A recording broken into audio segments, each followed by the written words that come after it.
going home na guys, no? So dito kami sa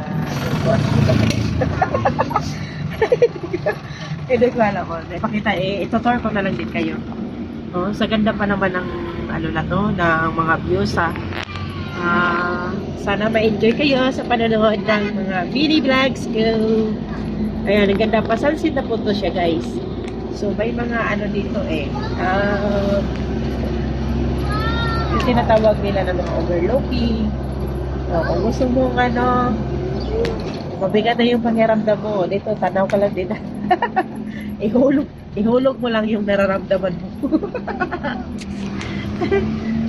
Pag gabi na kasi mag 6 PM na diba? Sana ma-enjoy kayo sa panonood ng mga videos ko. Ayan, ganda ng marami pa mga puno dito. Diba? Fresh air pa dito, hindi siya hindi pa polluted. Malalakar po pa yung mga peaceful hangin kasi marami kahoy. Sana may enjoy sa panonood. Ito-tour ko na lang kayo din, no? Ayun, no? Ito-tour ko na kayo, ha? Diba? Ang ganda. Grabe. Sana ma-enjoy din kayo sa pagpapanood. Yung ganda ng mga creation. Ganda ng dito.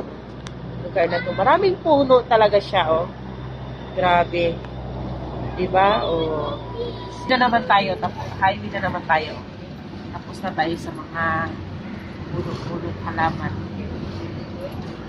See? Grabe. Ganda. Maraming ito yung the best na lugar na maraming ikot lang.